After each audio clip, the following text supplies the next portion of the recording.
Abra sua Bíblia aí, por gentileza. Em 1 Coríntios capítulo 3. 1 Coríntios 3, 9.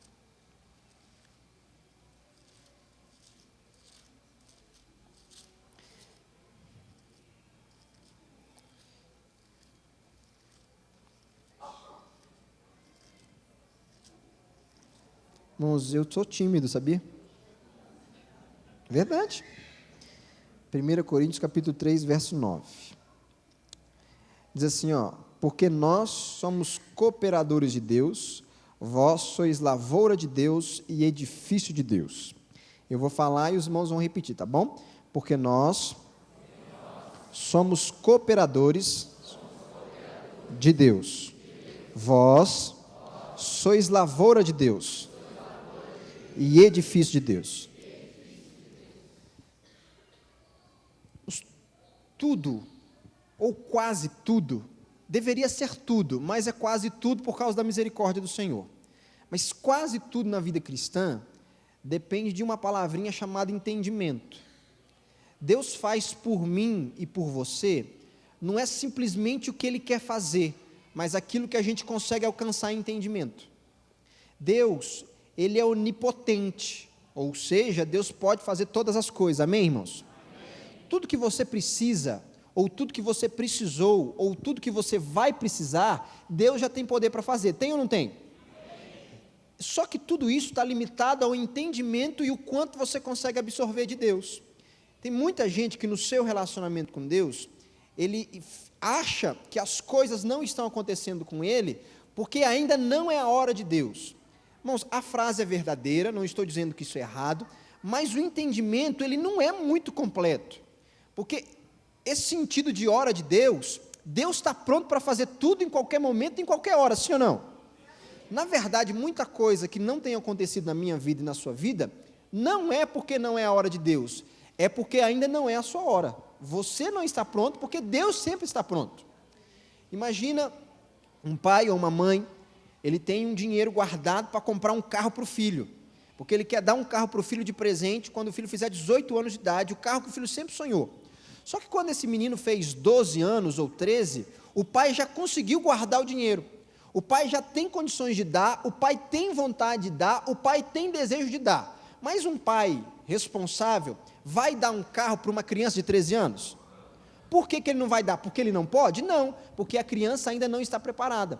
Então, Deus pode fazer tudo, amém, irmãos? Amém. Mas talvez o que Ele não está fazendo por você é porque você não está pronto. E estar pronto para Deus significa se você já conseguiu entender aquilo que Deus quer. Nós lemos um texto que diz que nós somos cooperadores de Deus. A palavra ali, cooperador de Deus, é a palavra sintinolaban, lá no original, né? Coisa difícil de falar. E essa palavra, irmãos, dá a ideia de alguém que vai carregar um peso, ou alguém que vai fazer um trabalho. Só que essa palavra não diz que Deus carrega esse peso, ou que Deus faz esse trabalho sozinho. Mas também não diz que você carrega esse peso, ou que você faz esse trabalho sozinho. Essa palavra tem o sentido que de um lado Deus pega a parte dele, e de um outro lado você faz a sua parte, e nós dois, eu e Deus, você e Deus, nós fazemos esse trabalho em sociedade, em conjunto. A Bíblia diz que nós somos cooperadores de Deus. Diga assim, eu sou um cooperador de Deus. Irmãos, Deus podia fazer tudo sozinho.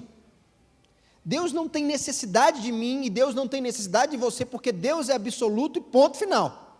Só que Deus, sendo absoluto, Ele criou algumas regras que Ele próprio se sujeitou a elas. E uma das regras que Ele criou foi estabelecer você como um cooperador dEle aqui na terra. Deus podia fazer tudo sozinho, num passe de mágica, num estalar de dedos, num abrir da boca, numa ordem. Deus podia fazer tudo de uma vez só. Só que Ele estabeleceu cooperadores. Ele estabeleceu você como um sócio dele aqui na terra. Você é um sócio de Deus. Sendo assim, tem uma parte da sociedade que depende de Deus. Só que tem uma parte da cooperação da sociedade que depende de você. E se a gente não entender qual é a nossa parte, ou qual é a parte de Deus, tem gente querendo fazer a parte de Deus e tem gente esperando que Deus faça a sua parte. Se a gente não entender muito bem qual é o nosso lugar, qual é a nossa parte no processo de Deus, Tem gente, irmãos, que entra ano e sai ano esperando que Deus faça algo por ele. E talvez pode acontecer de você esperar muitos anos e Deus não fizer isso por você. Por quê, pastor? Porque Deus não pode? Não, porque talvez você que tenha que fazer isso. Por exemplo, se você ora assim, irmãos, não para de orar, continue orando, não estou criticando, só estou dando um exemplo, e a oração é bíblica, essa oração, só que ela é incompleta quando a gente para só nela. Tem muita gente que quando vai orar, ou no culto de oração, ou em casa, ou na igreja, ele fecha os olhos lá como um bom crente, né? Que quanto mais o olho for fechado, parece que a gente tem mais fé, né? E vamos lá, e aí a gente levanta as mãos e fala assim: Senhor, vai lá no hospital agora, Senhor. Oh, meu Deus, a irmã Mariquinha está lá, Senhor, doente da perna, Senhor, vai lá e cura a irmã Mariquinha da perna agora, em nome de Jesus. Senhor, livra da doença da perna agora, Senhor, tira a doença da perna, mas deixa a perna, Senhor. Abençoa a irmã Mariquinha em nome de Jesus agora, Senhor. Sai do hospital agora, meu Deus, vai lá no presídio, meu Pai. Lá no presídio, Senhor, tem o filho da irmã Mariquinha, meu Deus, ele ficou muito triste, roubou, foi preso, está lá, Senhor, liberta ele da prisão, Senhor, salva o filho da irmã Mariquinha em nome de Jesus, Senhor. Agora sai, Senhor, da casa do filho, da prisão do filho da irmã Mariquinha, meu Deus, e vai lá agora na irmã Joaninha. Oh, Senhor, a irmã Joaninha está viúva. Deus, consola a irmã Joaninha. Senhor, dá provisão para a irmã Joaninha. Senhor, dá comida para a irmã Joaninha. Senhor, abençoa a irmã Joaninha viúva. Senhor, agora vai lá para o órfão. O Zezinho está órfão, meu Deus. Abençoa. Irmãos, no meio da oração, Deus está assim: para, que eu quero descer. Porque, irmãos, é uma oração sincera. Só que, de certa forma, não é muito correta. Porque é uma oração que está pedindo ou mandando ou orientando Deus fazer algo que Ele mandou a gente fazer. Deus mandou você ir no hospital, Deus mandou você ir no presídio, Deus mandou você cuidar da viúva, e Deus mandou você cuidar do órfão, e a gente fica orando e mandando Deus trabalhar no nosso lugar. Então tem gente pedindo para Deus fazer o que é papel nosso fazer. Quando o Senhor ele morre lá na cruz do Calvário, a última palavra que ele diz em vida é: está consumado. Irmãos, ali ele está dizendo assim: ó, terminei a minha parte, fiz o que tinha que fazer, agora começa uma nova parte. Irmãos, Deus é muito bom de plano. Ele tinha um plano, aliás, ele tem um plano, e esse plano está em execução. A primeira parte do plano, para dar exemplo, ele falou assim: é eu que vou dar exemplo. A primeira parte do plano sou eu, Deus Pai, eu vou entregar o meu filho, para que o meu filho vá à terra e faça tudo que você sabe, morra, e providencie um caminho para a salvação do homem. Deus já cumpriu essa parte no plano dele, sim ou não, irmãos? A segunda parte, ele falou assim: filhão, você é o filho mais velho, então você tem que dar o exemplo também, então você vai cumprir. A segunda parte, você vai ter que ir lá na terra, deixar de ser Deus, viver 33 anos, andar como eles, cansar como eles, comer como eles, ter sede como eles, e um dia você vai morrer. E você vai morrer para providenciar um caminho para eles. Jesus já cumpriu a parte deles, sim ou não, irmãos? Então, as duas partes que dependiam de Deus, Deus cumpriu. Só que agora tem uma terceira parte do plano, que Deus está nela, mas não ativamente. Essa terceira parte do plano, irmãos, não cabe nem a Deus Pai e nem a Jesus Cristo, mas sim ao Espírito Santo que age através da igreja. A terceira parte do plano, por exemplo, se eu for lá na Coreia do Norte, tem um monte de gente que ainda não foi salva. Só que Deus já deu o seu filho e o seu filho já morreu, sim ou não? Então quer dizer que o sacrifício de Cristo foi insuficiente? Não foi. Só que falta a terceira parte do plano, que é contar essa história. Quem tem que contar essa história não é anjo, é a igreja. Quem tem que contar essa história não é Deus, somos nós. Tem um livro no meio missionário que conta a história de um pastor árabe que estava evangelizando muçulmanos. E ele estava morando numa casa e o Senhor, pessoalmente, Jesus em sonho, apareceu para mais de 500 muçulmanos. E Jesus aparecia no sonho para essas pessoas muçulmanas, mostrava a Bíblia para essas pessoas e falava assim: ó, em tal endereço, dava o endereço para essa pessoa, você vai ver tal homem que tem esse livro, e nesse livro tem a história da vida. Acredita nesse homem, porque esse homem vai contar uma história que vai mudar a sua vida. Irmãos, e um a um, mais de 500 muçulmanos começaram a visitar esse homem, e esse homem começou a ficar admirado, esse pastor, né? Nossa, Deus está evangelizando os muçulmanos para mim.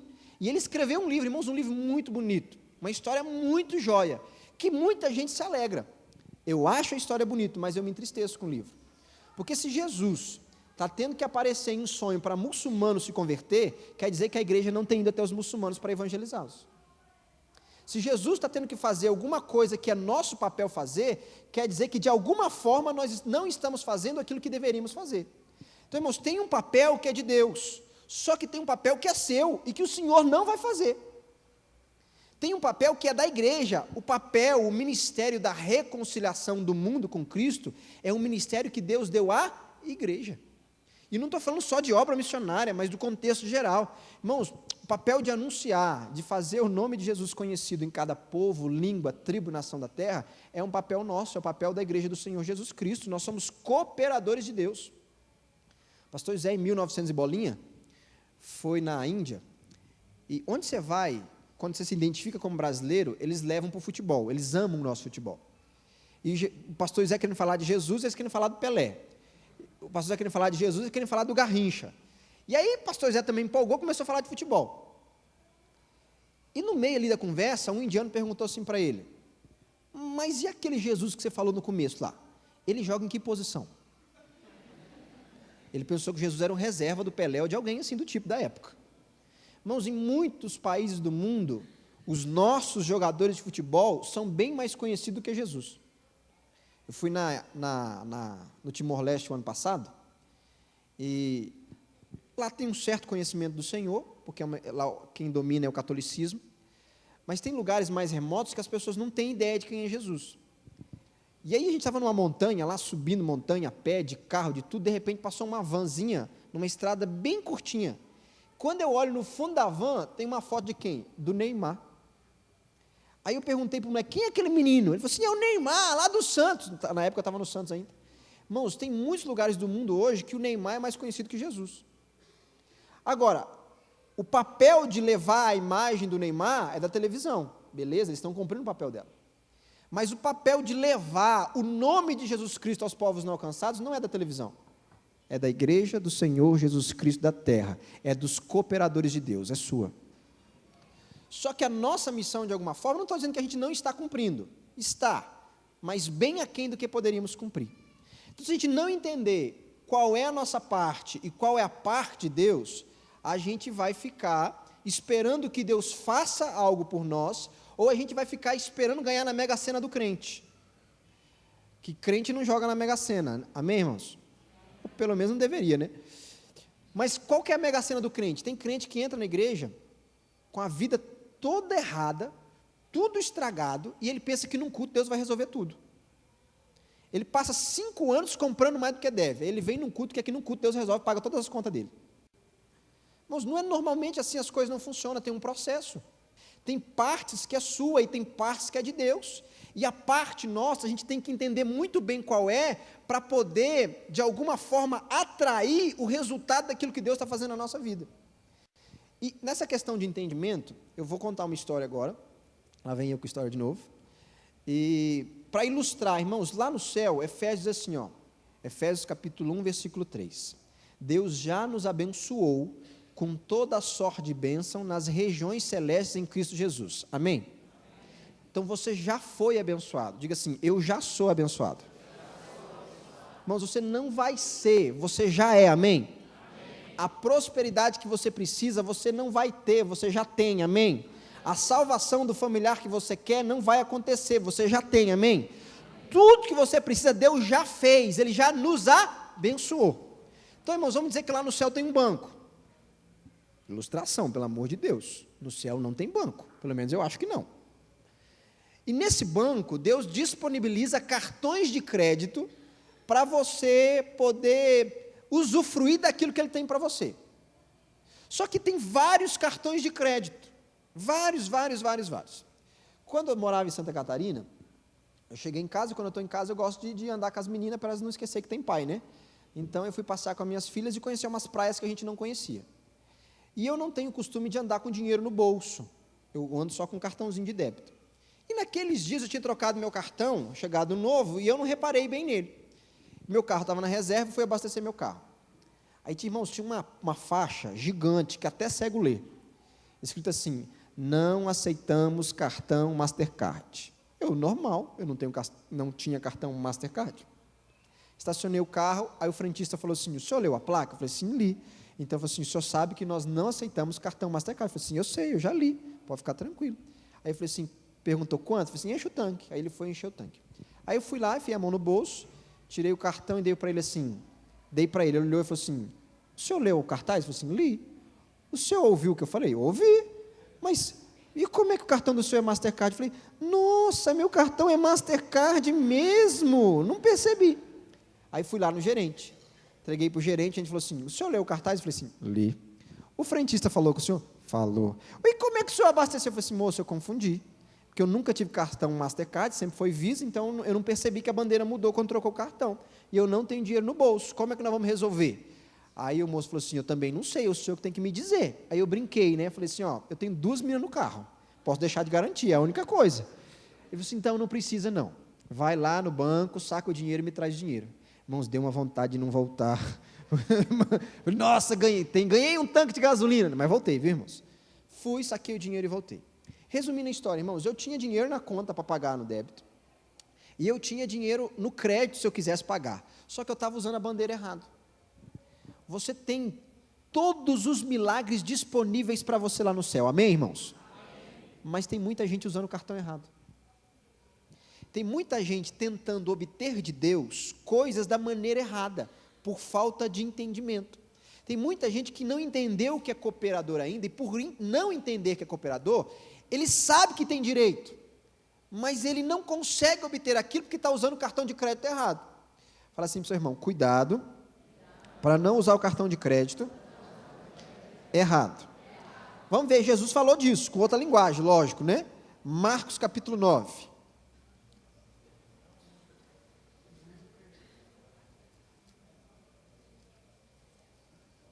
Marcos capítulo 9.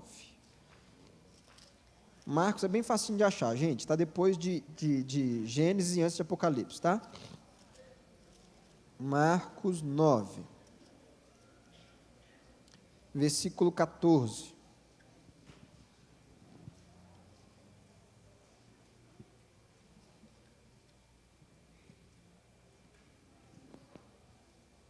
Acharam?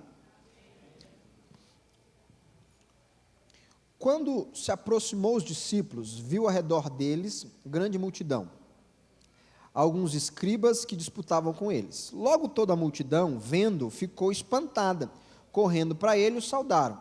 E perguntou aos escribas, que é que discuti com eles? E um da multidão respondendo disse, mestre, trouxe o meu filho que tem o espírito mudo, e este aonde quer que o apanha, despedaçam, ele espuma, range os dentes, irmão, não é todo mundo que range o dente que é endemoniado não, tá? Range os dentes e vai secando. E eu disse aos teus discípulos que expulsassem, mas não puderam. E ele respondendo lhe disse, ó geração incrédula, até quando estarei convosco? Até quando vos sofrerei ainda? Trazei-mo. E trouxeram. E quando ele o viu, logo o espírito agitou com violência, caindo endemoniado por terra, revolvia-se espumando. E perguntou ao pai dele, quanto tempo que isso acontece? Ele disse, desde a infância. Muitas vezes tem lançado no fogo, na água, para o destruir. Mas se tu podes fazer alguma coisa, completa o versículo para mim, irmãos.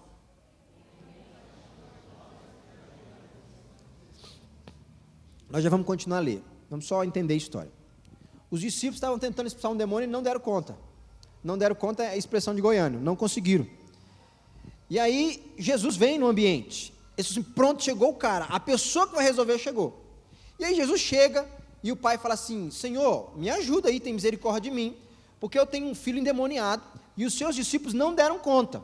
Mas o Senhor parece que o Senhor é o mestre, o Senhor pode resolver. Irmãos, Jesus não é muito disso, mas nesse caso Jesus interroga e começa até a conversar com o pai, com todo mundo. E ele fala assim, desde quando acontece com o menino? Aí o pai fala assim, Senhor, desde a infância.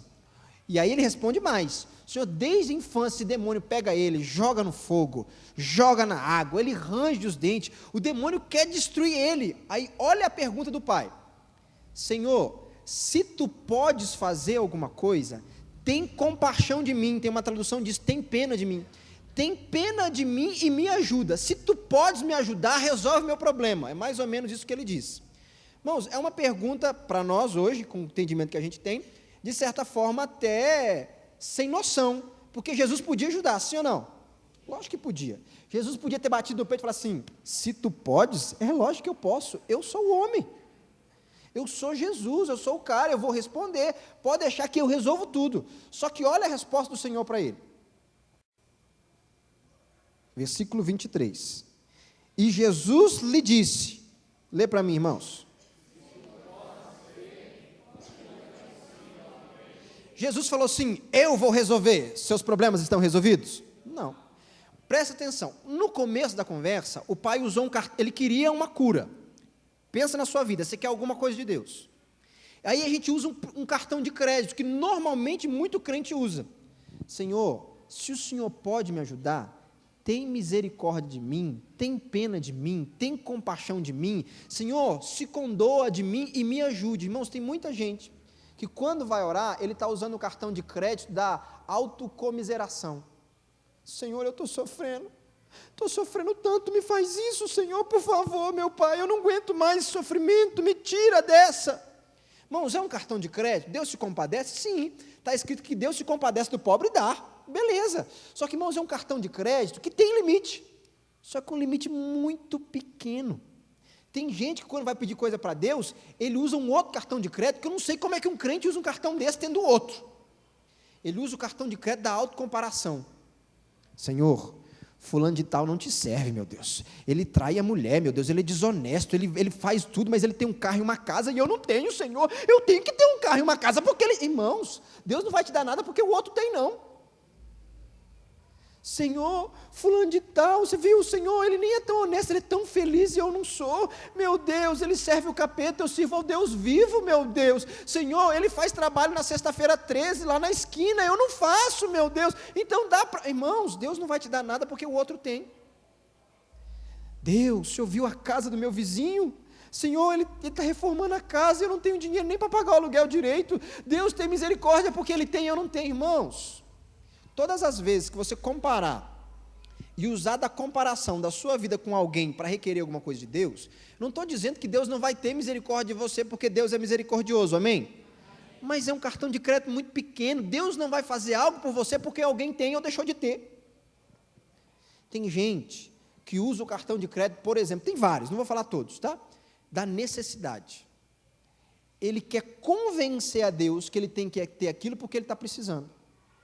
Deus, eu estou precisando tanto de um carro, porque pegar aquele ônibus cheio eu não estou aguentando mais, Senhor, estou chegando atrasado, estou ficando estressado, estou brigando com o menino, estou brigando com o marido, meu casamento está acabando, Senhor, tudo porque eu não tenho um carro, se o Senhor me der um carro, tudo resolve na minha vida.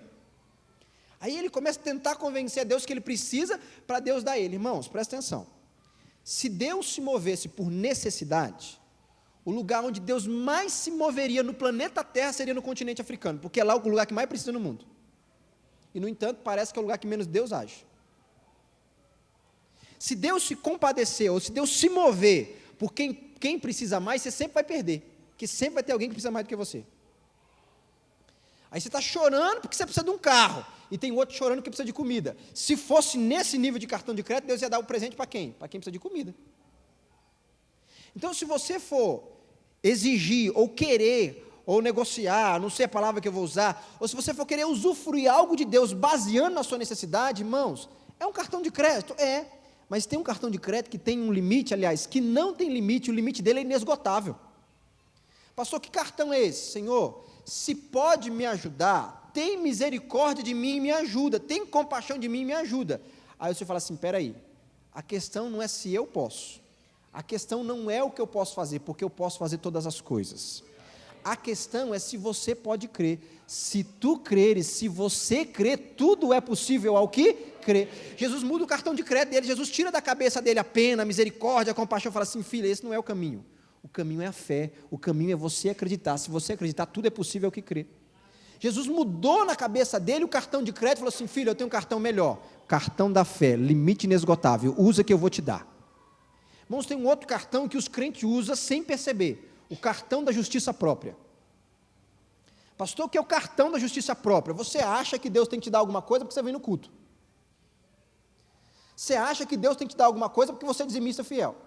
Você acha que Deus tem que te dar alguma coisa porque você canta, porque você prega. Você acha que Deus tem que te dar alguma coisa porque você é honesto. Você acha que Deus tem que te dar alguma coisa por causa do seu procedimento de vida, irmãos? o nosso procedimento de vida, a Bíblia diz o seguinte, ó, o dia que nós fizermos tudo o que Ele mandar, nós vamos ser servo o quê? Você já está fazendo tudo o que Ele manda? Então como é que você quer basear o que você tem naquilo que você vive? Você não merece nada, eu não mereço nada. Irmãos, o nosso destino de vida sem Jesus era a perdição eterna, e Ele fez isso por nós, não foi porque nós merecemos. Tem crente que acha que merece ir para o céu. Nós merecemos ir para o céu hoje por causa do sangue de Jesus Cristo de Nazaré, que nos purificou, nos lavou, nos redimiu, nos transformou, nos fez uma nova criatura, mas sem Jesus, irmãos, não há merecimento. Você pega o filho mais velho e o filho mais moço da parábola lá do filho pródigo. O filho mais moço foi e vazou, gastou tudo que tinha que gastar e voltou. O filho mais velho ficou. Quando ele vê a festa para o filho mais moço, ele fica indignado. Por que ele fica indignado? Porque o relacionamento com o pai dele era baseado em justiça própria. Eu mereço porque eu fiz, eu mereço porque eu era assim, eu mereço porque eu agi assim. Irmãos, o dia que você colocar na sua cabeça que você merece por causa do seu procedimento de vida, isso é justiça própria. Você está baseando o que Deus vai te dar em cima da sua conduta de vida. Aí, se for desse jeito, o dia que você errar, então o que vai acontecer com você? Não estou dizendo que você não tem que se comportar bem, mas se comportar bem não vai te dar direito de ter alguma coisa, é obrigação de todo aquele que nasceu de novo, porque nós temos uma nova natureza, amém? Não é para mim querer alguma coisa. Então, irmãos, de alguma forma, tem crentes, por causa de um entendimento desequilibrado, que eles têm tentado convencer a Deus a fazer alguma coisa porque Ele precisa, porque o outro tem, ou porque Ele fez isso, ou porque Ele fez aquilo. Irmãos, o que Deus vai nos dar, não é porque nós temos, deixamos de ter, ou porque somos ou deixamos de ser. O que Deus vai nos dar é porque Deus nos ama, Ele é o nosso Pai, porque Ele viu que você conseguiu captar o entendimento. Irmãos, entendimento, a cada fase da vida você tem que renovar. Quem não mexia com computador e está no mercado de trabalho e não mexe com o computador, ele está ficando ultrapassado, sim ou não? Porque ele não renovou no entendimento. Se você não renovar o seu entendimento de Deus, olha o que o profeta diz, que você tem que conhecer e prosseguir em conhecer a Deus. Se o mesmo jeito que você conhece a Deus era o jeito de 10 anos atrás, não é que Deus mudou, mas o seu conhecimento está ultrapassado, porque Deus ele vai se renovando, Deus vai se mostrando de forma diferente. Lembra do dia que você converteu? Quem lembra? Eu lembro. Eu acho que eu nem converti, né? Eu estou na igreja desde cedo, né? Mas eu lembro o dia que eu tomei ali, que eu acho que eu tomei jeito. Naquele dia, Deus contou tudo que estava errado na sua vida? Não contou. Hoje você vê muito mais coisa errada na sua vida do que naquele dia, sim ou não? Porque hoje você tem entendimento para absorver, naquela época você não tinha. Deus age com você de acordo com o seu entendimento, a sua capacidade de entender aquilo que Ele fala. Marcos, está escrito assim, que o Senhor ensinava conforme a capacidade dos ouvintes. O Senhor tinha toda a capacidade de ensino, tinha ou não tinha? Mas Ele se limitava a ensinar o que as pessoas entendiam. O Senhor, o que você está vivendo hoje, presta atenção nisso, não é o resultado da perfeita vontade de Deus, agora, é o resultado daquilo que você conseguiu entender. Se você quer ter mais de Deus, o seu entendimento tem que ser ampliado. Irmãos, e você tem que começar a colocar e usar a ferramenta certa. O que move Deus é fé, o que move o Senhor é gente que consegue acreditar, o que move é Deus é gente que tem expectativa em Deus. Irmãos, a expectativa não é tudo, mas é o começo de tudo. Moisés lidou com vários rebeldes na vida. Um grupo em específico, ele falou o seguinte: amanhã, a esse mesmo horário, você e a congregação que está com você aparece aqui nesse lugar. E aí Deus vai provar com quem Ele está ou com quem Ele não está. E vai ser diferente. Se Deus não fizer algo anormal, algo inaudito, Deus não vai estar comigo. Se Deus vir com fogo, se Deus vir com praga, se Deus vir com lepra, não é o jeito que eu quero. Deus vai vir de um jeito que Ele nunca veio. Se Deus vir de um jeito diferente, Deus vai estar provando que Ele está comigo. No dia seguinte, chega Moisés de um lado, o povo rebelde de outro. De repente, irmão, você leu isso na Bíblia, já está, isso está em Números. A terra se abre e o povo é tragado vivo. Deus não tinha feito isso até aquele momento. Mas por que naquele dia Deus fez aquilo? Porque Moisés teve uma expectativa e uma crença que Deus faria algo diferente. Irmãos, Deus pode fazer tudo, amém? Mas se limita a fazer aquilo que você consegue acreditar. Porque você precisa acreditar para atrair aquilo que Deus vai fazer. Não que Deus não possa, mas na sua vida tem um limite, que é a sua fé. Deus pode fazer tudo, mas o limite da ação de Deus é destinado por você e não por Deus. Deus gostaria que você estivesse mais na frente. Você não está mais na frente porque a sua fé tem te limitado. Então você precisa crescer na fé. Você precisa crescer no entendimento da fé. Irmão, se você não crescer nisso, talvez você vai servir a Deus por toda a vida, colocando Deus numa caixa, colocando Deus no modelo, colocando Deus de um jeito. E Deus, irmãos, Ele se renova. Tudo que Deus faz cresce. As estrelas continuam crescendo, continuam se expandindo, o universo continua se expandindo, tudo que Deus faz cresce e melhora. Só que se você é o mesmo do ano passado, você não tem melhorando.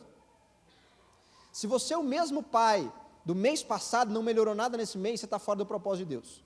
Se você é o mesmo funcionário do mês passado, não melhorou, você está fora do propósito de Deus. Se você não está numa busca constante de melhora, você não está enquadrando na perfeição da vontade de Deus. Deus deseja que nós melhoremos cada vez mais. Hebreus 11, irmãos, versículo 6 para frente, fala assim: mas de vós, ó amados, esperamos coisas melhores. Irmãos, Deus espera de nós coisas melhores, só que a gente tem que conseguir acreditar e crer.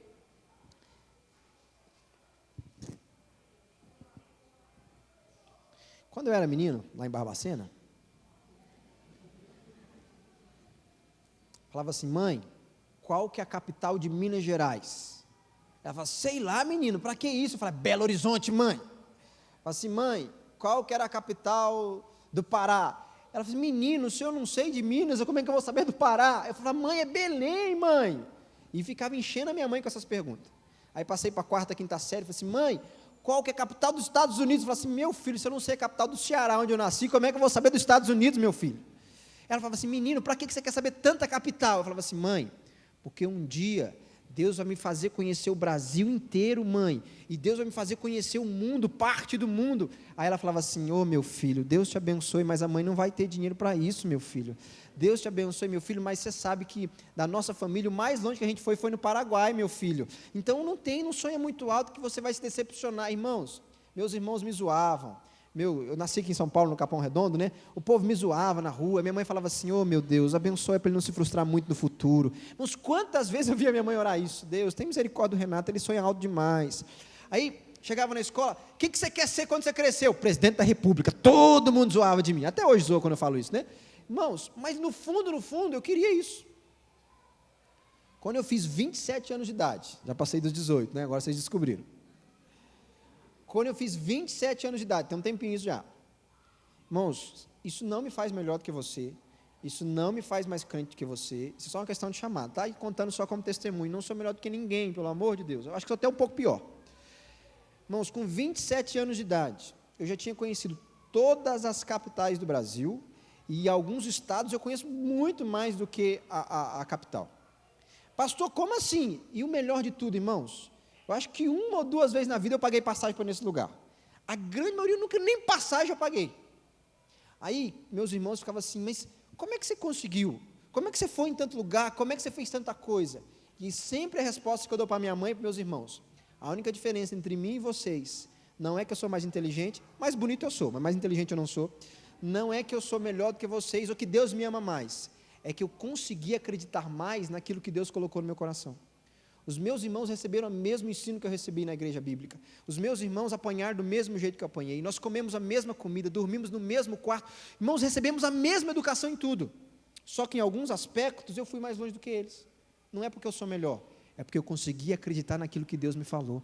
Se você não conseguir acreditar o que Deus colocou no seu coração, ninguém mais vai acreditar. Irmãos, tem uma hora na sua vida que Deus vai fazer você acreditar sozinho naquilo que Ele tem colocado no seu coração. E essa hora você vai ter que mostrar que é homem e mulher de verdade e acreditar sozinho. Ninguém mais vai acreditar, irmãos. Quando eu decidi sair da igreja batista naquela época, decidi não, eles me mandaram embora, né? Para começar a igreja, aquela coisa toda. Irmãos, eu passei uma época de muita fartura na minha vida. Fartava arroz, fartava feijão, fartava carne, irmãos, fartava tudo. Igreja começando, pagando a tenda, que foi cara a tenda, recém-casado, Minha filha nasceu ali naqueles primeiro ano de casado, eu fui muito apressado, engravidei logo no segundo mês, ela engravidou, eu não, né? Se engravidou logo no segundo mês, filha pequena, igreja começando, minha mãe minha mãe ora demais da conta, minha mãe me ama demais, toda mãe ama o filho, né? Só que, mãe, toma cuidado, mãe, às vezes você coloca o amor de mãe acima do propósito de Deus, você pode atrapalhar. Tem mãe que Deus está querendo que o filho sofra para ele aprender, e a mãe fica colocando a mão para tirar o sofrimento, você está atrapalhando ele. Então, mãe tem que tirar a mão. E minha mãe ligava para mim e falava assim: filho, toma jeito nessa vida sua, você está com preguiça de trabalhar, larga essa igreja, arruma um emprego, e vai dar comida para suas filhas, vai dar comida para sua mulher, que seu pai fosse vivo, você era uma vergonha para o seu pai, que o seu pai nunca deixou faltar nada em casa, e você está passando necessidade, irmãos. Só que lá no fundo, trabalhar não é pecado, pastor pode trabalhar, não tem nenhum pecado nisso, mas eu, no meu caso específico, eu tinha uma direção de Deus, naquele momento não, e eu ficava assim: meu Deus, e agora? Meu Deus, irmãos, eu acreditei sozinho, minha mulher queria acreditar em mim, mas quando faltava leite, ela não acreditava em mim. Um dia eu fui para o monte, irmãos, voltei com tanta fé, porque Deus colocou uma alegria tão grande no meu coração, é como se Ele tivesse dito: hoje eu vou abençoar a sua vida de sobremaneira, aleluia, glória a Deus. Irmãos, desci do monte, falei assim: amor, Deus vai nos abençoar hoje, Deus vai fazer alguma coisa. Ela gritou lá da cozinha: fez já. Eu falei: que bênção, amor, o que Ele fez? Cortou a luz. Irmãos, luz cortada, e eu pregando de fé, e a luz cortada, irmãos. E aí a tadinha da Alice foi a que mais sofreu, ela não amamentou, Fernanda não amamentou, então ela teve que tomar NAN. Irmãos, NAN é um absurdo, é um assalto à mão armada aquele negócio. E acabava o NAN, que era muito caro, e eu falava assim: meu Deus, não tem NAN. E aí a Fernanda falava assim: tá vendo, você quer ser pastor, e aí nossa filha passando na cidade não tem NAN. Eu falava assim: amor, não tem problema, não tem NAN, mas tem suco de manga, tem um pé de manga, vamos dar manga, é mais nutritivo. Ela cresceu à base de suco de manga, irmãos.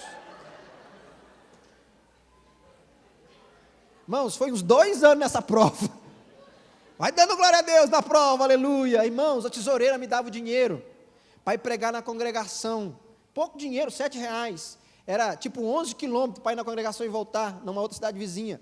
Irmãos, eu não deixava ninguém me acompanhar. Os irmãos: pastor, não vamos com você? Não, não quero não, eu gosto de sozinho, pode deixar. Irmãos, eu saía 4 horas da tarde, eu ia a pé pela estrada de chão, não ia pela BR para ninguém me ver lá andando a pé, sozinho, levava a mochilinha, desde aquela época eu gostava de mochila, chegava no posto de gasolina na cidade, tomava banho, colocava roupa de pastor, disfarçava como se eu tivesse vindo de ônibus, chegava, pregava aquela alegria, irmãos, acabava o culto, os irmãos iam tudo para o ponto de ônibus: pastor, eu vou esperar o ônibus com o senhor. Eu falei: ai meu Deus, Jesus amado. Aí vinha o ônibus: pastor, o senhor não vai? Não, vamos ficar aqui, a conversa está boa, vamos conversar mais. E conversava, até que todo mundo ia embora. Quando todo mundo ia embora, trocava de roupa, 11 quilômetros de novo a pé. Irmãos, não foi uma, nem duas e nem 3. Pastor, o senhor acha ruim, o senhor tem trauma com isso? Irmãos, foi uma das épocas mais lindas da minha vida. E se eu tenho alguma coisa, e se cheguei a algum lugar na minha vida, foi porque naquela época eu acreditava naquilo que Deus colocou no meu coração. Se naquela época eu tivesse desistido, hoje eu não vou dizer que eu cheguei longe, mas eu cheguei num lugar que eu sonhei chegar, e para mim isso é longe. Eu sonhei viajar o mundo, irmãos. Não vou dizer que eu conheço o mundo todo, mas já fui na China, eu sonhava ir nas muralhas da China, irmãos. Eu fui nas muralhas da China quando eu estava lá em cima. Irmãos, que alegria que eu tive de ir nas muralhas da China e ver que Deus realizou o sonho meu. Irmãos, eu sonho em outros lugares e está muito perto, e já realizei muitos outros. Sabe por quê? Não sou melhor do que ninguém, não tenho mais dinheiro do que ninguém, não sou mais bonito do que ninguém. Às vezes eu me acho, mas não sou. Só uma coisa, irmãos: se eu tenho uma virtude na vida, se eu tenho, irmãos, quando Deus fala comigo, eu consigo acreditar. Irmãos, se Deus falar que eu vou para a Lua, eu vou começar a me preparar para visitar a Lua, irmãos.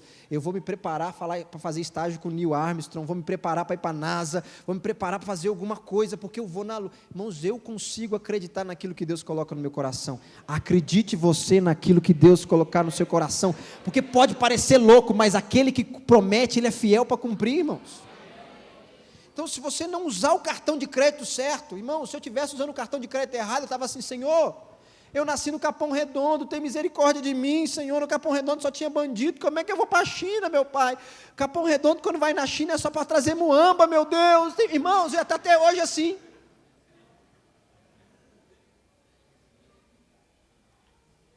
Irmãos, entendimento Deus pode fazer todas as coisas, mas Ele se limita a fazer aquilo que você consegue acreditar na sua vida. No plano global, Deus não se limita a nós, mas a sua vida, no plano da sua vida, Deus se limita a você, porque Ele te deu o direito de escolher o que você quer da vida. Então o limite é você, o limite é a sua fé, o limite é o que você entende de Deus, e o que você entende de Deus precisa ser ampliado. E só para me terminar, normalmente o nosso conhecimento de Deus é ampliado, não é nas horas boas, são nos dias de sofrimento. Você vai conhecer a Deus melhor, não é quando você estiver ganhando um tapa nas costas e todo mundo te elogiando. Você vai conhecer a Deus melhor no dia mau, no dia do sofrimento. As experiências mais fortes que eu tive com Deus na minha vida, irmãos, foi no dia mau. Uns 3 meses atrás, eu passei um dia muito mal, que você não precisa saber qual é, tá? Mas um dia muito mal. Eu passei praticamente 4 dias sem dormir. Não conseguia dormir, minha cabeça trabalhava 24 horas, o capeta me acusando, um monte de coisa na minha cabeça. E eu peguei um carro, saí de Minas, saí da minha cidade, fui para Uberaba, de Uberaba fui para São Paulo, de São Paulo voltei numa cidade de Minas, e aí fui para Santa Catarina, tudo que eu não conseguia dormir. Acho que é a primeira vez que eu vou contar isso. E na serra, de São Paulo para Curitiba, uma serra bem curtinha, perdão, a serra de São Paulo para Curitiba, mas a primeira serra, a Serra do Cafezal. Irmãos, eu estava tão zoado da vida, tanto tempo sem dormir, que eu fiz uma ultrapassagem que eu nunca poderia fazer, nem nos meus melhores sonhos, e o caminhão que estava vindo, estava com a luz apagada. Mas quando o caminhão percebeu, e quando eu percebi que ele acendeu o farol, eu falei assim, Senhor, eu morri. Irmãos, não tinha para onde ir, não tinha acostamento, do lado de cá estava o caminhão, do lado do caminhão estava, irmãos, eu sabia que eu ia morrer. Literalmente, questão de seguinte, eu falei assim, eu morri. Só que por um impulso eu acelerei. E quando eu acelerei, eu consegui entrar na frente do caminhão, o caminhão passou e levou meu retrovisor, e plá, levou o lado. Irmãos, eu parei o carro, eu tremia e vomitei umas 5 vezes seguidas, de tão nervoso que eu fiquei, porque para mim eu iria morrer. De madrugada, às 3 horas da manhã, eu sozinho na Serra do Cafezal, chorando e vomitando, Deus falou assim comigo, você não morreu, porque não terminou o meu propósito para você ainda, e eu não terminei tudo que eu prometi no seu coração e você acreditou, parece que terminou, mas não terminou. Irmãos, no meu coração Deus falou assim, eu estou te dando a segunda chance agora, não olha para trás e continua.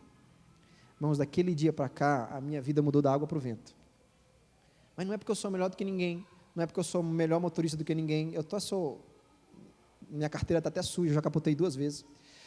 Então, irmãos, o que vai manter você vivo é você acreditar naquilo que Deus colocou no seu coração. Quando você acredita naquilo que Deus colocou no seu coração, presta atenção, o seu passado começa a fazer sentido e o seu futuro começa a te dar esperança. Quando você acredita com todas as suas forças no que Deus vai fazer, tudo que você passou faz sentido, não foi à toa, e o seu futuro é tão esperançoso, é tão bonito, é tão lindo, que você levanta a cabeça independente do que está acontecendo e você segue. Mas isso só quem pode fazer é a fé naquilo que Deus te falou. Irmãos, e Deus tem muita coisa para fazer na sua vida. Então para de se lamentar, para de chorar e achar que você é o coitadinho, para de dizer que o outro é privilegiado e você não é, para de dizer que o outro tem regalia e você não tem, para de pensar que Deus tem filho predileto, está abençoando o outro, não está abençoando a você. Para de dizer que o patrão está escolhendo o outro, não está escolhendo a você. Para de dizer que o seu pai e a sua mãe estão escolhendo a você e não está escolhendo você. Para com isso, isso é desculpa que você está dando para a sua vida. Enquanto você dá desculpa, você não consegue acreditar. Começa a acreditar e a sua crença vai mudar o seu futuro. Vamos ficar de pé em nome de Jesus.